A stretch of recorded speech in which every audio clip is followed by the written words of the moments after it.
Hey there, it's Sober Steve, the podcast guy, host of the show, Podcasting Badass.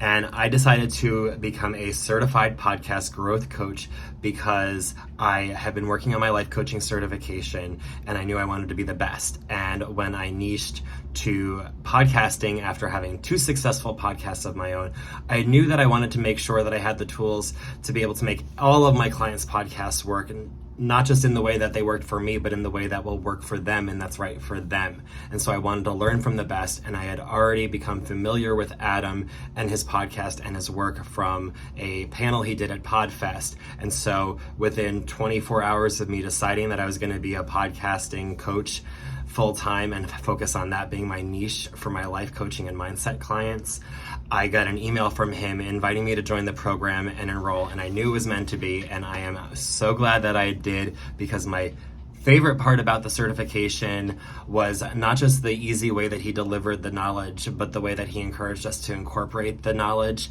and make it our own, and also the community that he built of other podcast coaches. And we all have our own different ways that we're going to take his knowledge and grow so we can grow together and continue to grow as a community. There's more than enough podcasts out there for enough podcast coaches that I love that now I have this great kind of think tank or hive mind of growth coaches. So I love it and highly recommend it.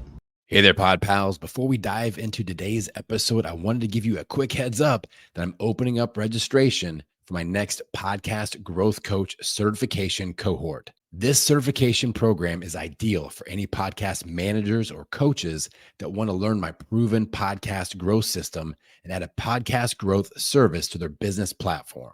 Our next certification cohort will launch in September of 2024, and you can get more info and apply to join with the link in the episode notes, or head on over to www.podcastingbusiness.school. What's up, Pod Pals? It's your buddy Adam, and you are listening to Podcasting Business School. It's the show where I teach podcasters how to love their podcast like a hobby and build it like a business. Today, we're talking about how to stand out in an online marketing world that is obsessed with AI, artificial intelligence. This is a topic that I've been wanting to cover for like over a year, but I'm always kind of sensitive to the timing of when I put stuff out and what I'm talking about, what kind of, my themes and my content cycles and things like that. But I feel like this one fits in good right now. And I'm definitely that guy that I see a lot of online marketers and podcasters, especially, really dive in the deep end with AI and loving it. And I support that, but I think we have to be careful. And not because like AI is going to take over the world type of being careful, which, I just listened to a podcast that was all about that and totally freaked me out. But more just about like our relationship with our audience. I've told a few stories on the show before, and when I do Pod Pals Zoom parties and when I meet with my Download Growth Club members, like I tell stories about bad experiences with online marketers, online entrepreneurs, and podcasters when they aren't being and represented as themselves. They're using AI, or they're having VAs or team members act as if they are them, writing emails as if they are them, showing up on social media as if they're them, answering emails and responding as if they are them. And that creates that damages relationships with your audience. And that's like, in my mind, in online marketing, in online business building and entrepreneurship, that's the name of the game, relationships. So I think with this episode, I'm going to show you how I am taking kind of a different view of AI. I do use AI for a few things. I'm going to tell you exactly about how I am using that, and then how I'm using that to allow me to free up time to actually connect and really develop relationships with my audience, which I think is the point. All right. So I want to kick this one off. I've got my notes in front of me here. I've got a couple traps to avoid, just general thinking wise here. So first trap I want you to think about and try to avoid is imitating what big brands are doing when we are independent podcasters, especially if you're just getting started. We can't match our business and our business plan and our online marketing strategy and our online business building strategy with somebody that's doing millions of dollars a year, a month, a day, that has a giant team, that has years of experience. Where most people get started in podcasting, and that kind of transforms them into this online entrepreneurship space. Like that's what happened with me. And we have those heroes. And we're like, oh, Gary Vee does this. Lewis Howes does this. Tim Ferriss, Amy Porterfield, they're doing this. But that won't necessarily work for me in that exact same format because I'm a team of one. I've got zero experience. I've got zero followers on Instagram, zero subscribers, zero email list subscribers. Like we're starting with zeros across the board a lot of times now. But we can make that an advantage. And I think if we go, okay, I can be inspired by those people. I can use that as kind of a North Star. I want to build my business so that it looks something like what Amy Porterfield is doing.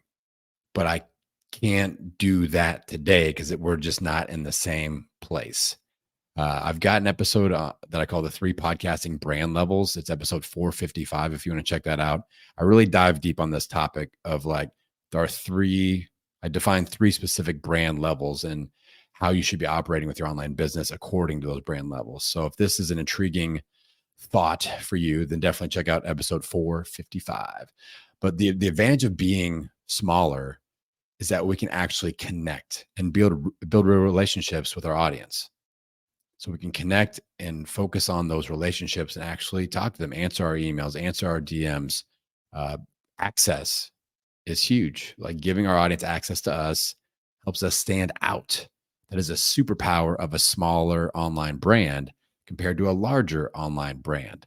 Like if you email, Tim Ferriss or Lewis Howes, you're not going to talk to Tim Ferriss or Lewis Howes. That's just not going to happen. So we have to see that as an advantage. So we have to avoid replicating exactly what these big brands are doing it when we don't have big brands ourselves. But we have to kind of flip that coin over and go, okay, the other side of this is that we have an advantage of being smaller because we can actually connect with people and build real relationships with people. And in the framework of AI, so if you're seeing these big time people like, oh, I just do everything with AI and I just sit back and sip pina coladas on the beaches of the world. Okay, that's probably not going to work for you right now, is what I'm trying to say. All right, another trap to avoid is the idea, like there seems to be this race to see who can build the biggest audience and make the most money by leveraging AI and doing the least amount of work possible.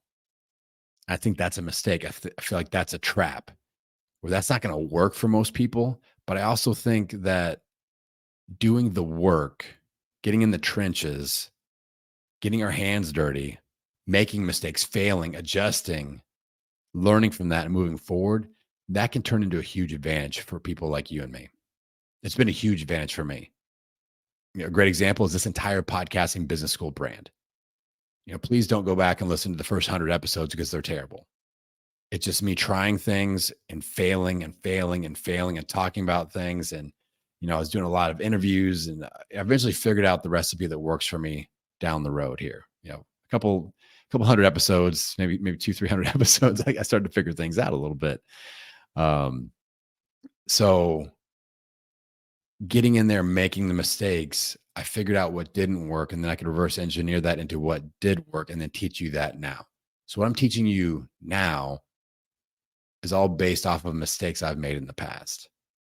I mean, that first trap to avoid, I was imitating. I got into podcasting in love with Tim Ferriss and what he's doing with this brand. I'm like, if that little nerd can do, $50K an episode, I can do that too. I'm going to do exactly what he's doing. And guess what? I made like 5 cents an episode off of, I went after the same sponsor. Like he's getting sponsored by Four Sigmatic. I'm going to get sponsored by Four Sigmatic. Of course, Four Sigmatic would not sponsor me. They let me sign up for an affiliate. And I made like 5 cents a month or something like that, selling mushroom coffee, doing ads. And I was like, my ads are better than Tim Ferriss's, but doesn't matter. All right.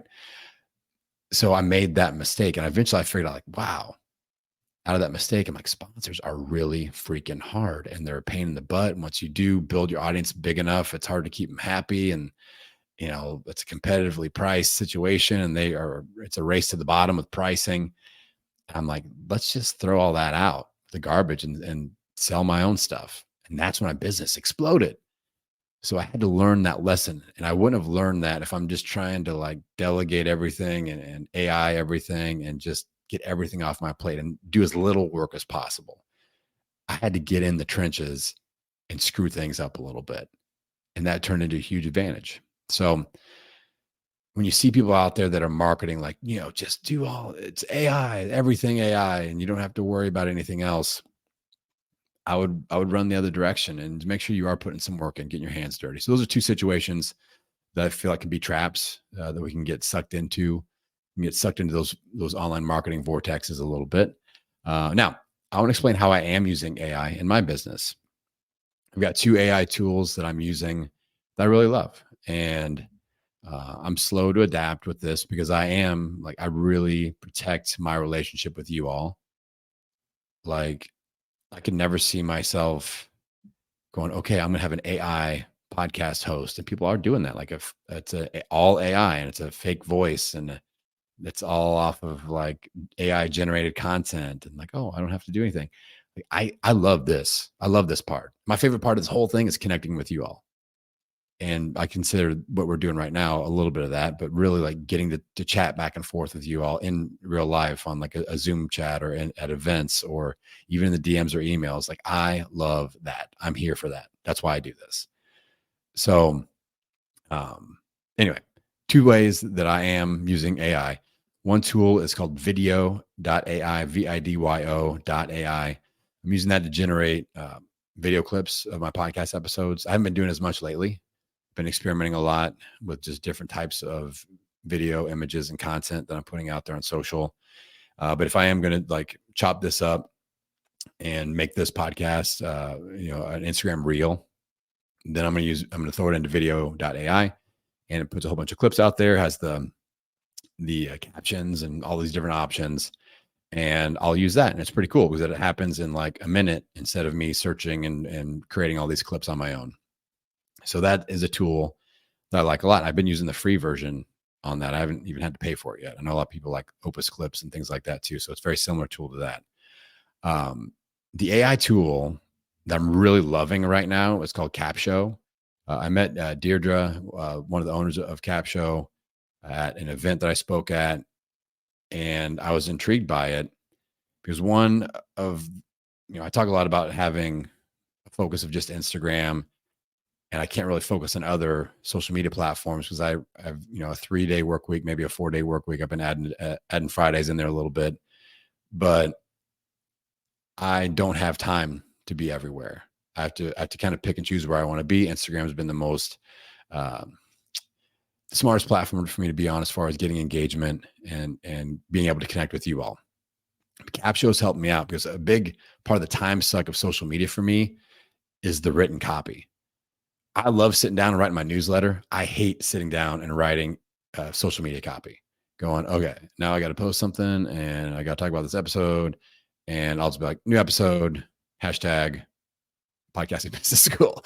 I really mail it in when it comes to the copy, especially on like Instagram or LinkedIn or Facebook or whatever. I don't like doing that. I don't enjoy writing copy for social media. Capshow has taken care of that for me because I'll put my episode in they have different social media post options with just the written copy. And it's all in my language from the episode. So it's not like going to the internet and making up all this stuff. It's just pulling from the episode. It learns your vibe, and I get in there and I make edits to make it like exactly how I would say it. And it learns, and then it's been able to reproduce that really, really well. All that being said, I'm still kind of on the fence about, like, I feel weird about that. Like, anytime, I'll just say, like, I feel weird that I'm impressed by it, but I also feel weird by it a little bit. I'm like, am I being authentically out there? Am I being one of those people that's fake? When I post on Instagram and I use a Capshow generated big, awesome, chunk of copy that it produced for me.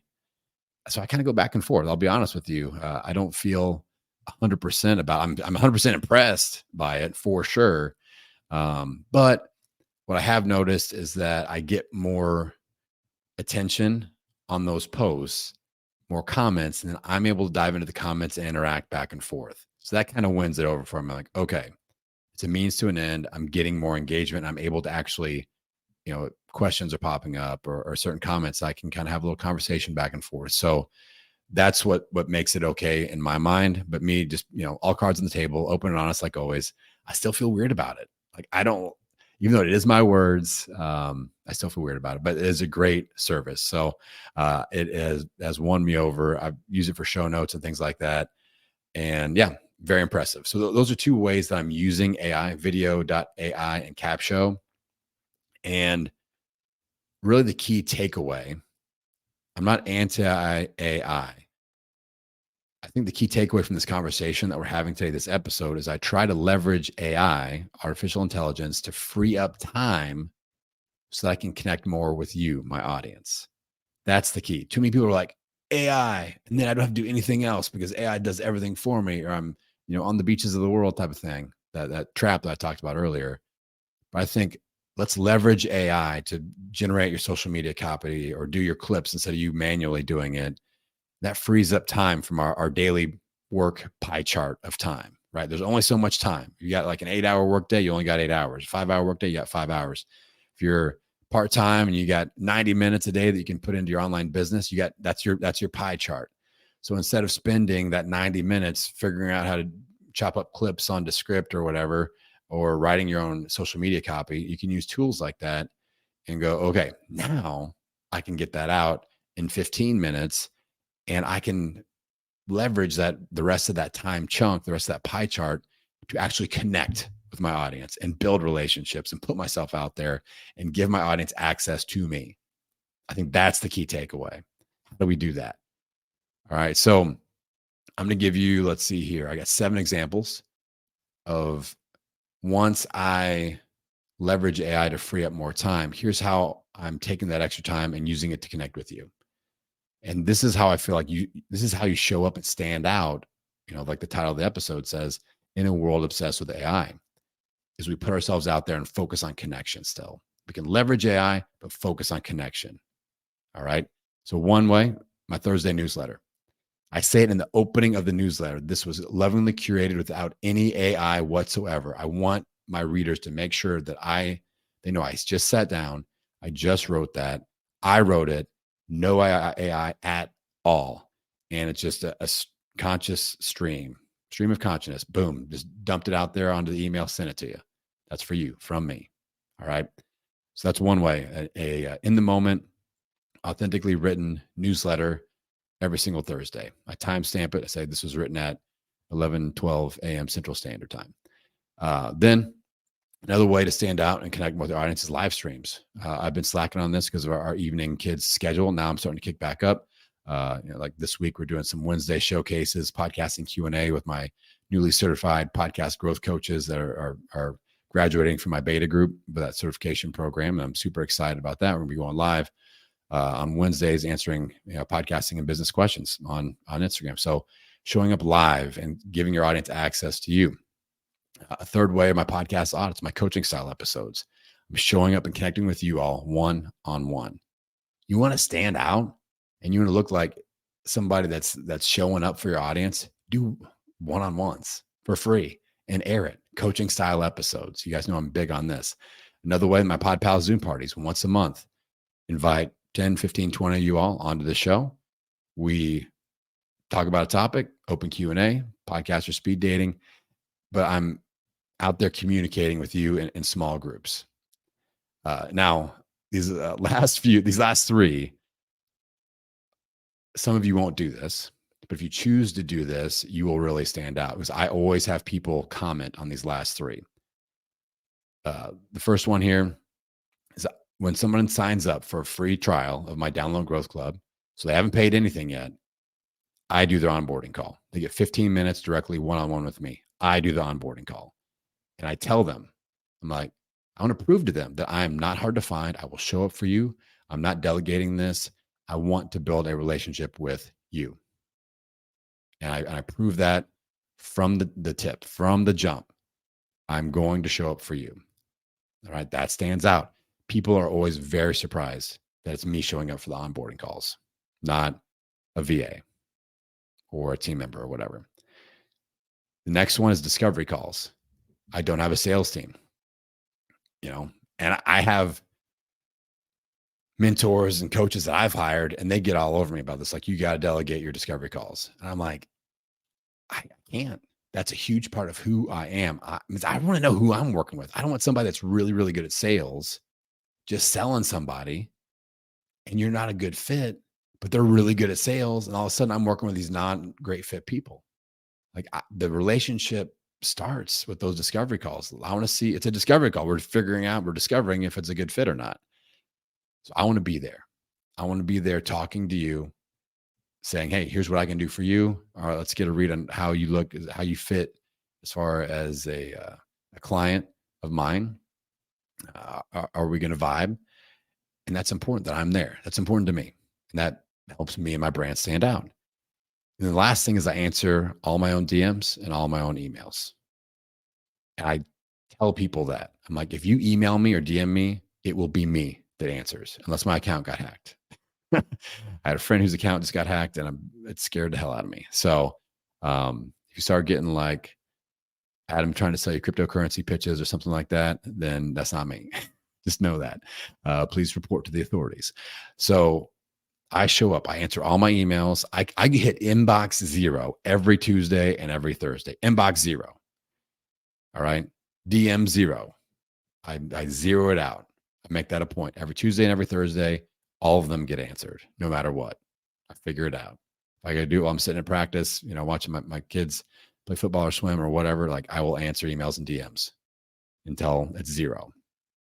But again, in a world that is obsessed with AI delegation and having that tech take over all these things for us, chatbots and all that stuff, that is very inauthentic. So the way that we stand out in an AI obsessed world is we become authentic and authentically interested in connecting.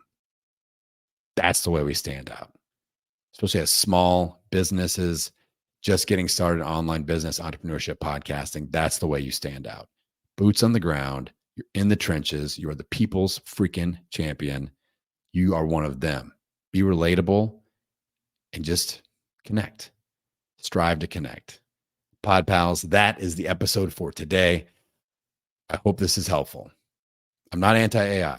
Leverage it to free up time to connect. That's the best use, in my opinion, of artificial intelligence. All right. Appreciate you all for tuning in.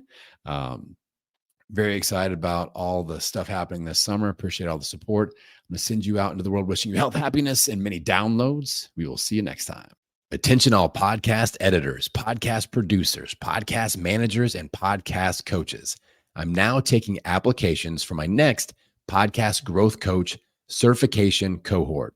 If you're ready to learn my proven podcast growth system and add a podcast growth service to your offer platform, just use the link in the episode notes to get more info and apply to join the next certification group in September of 2024.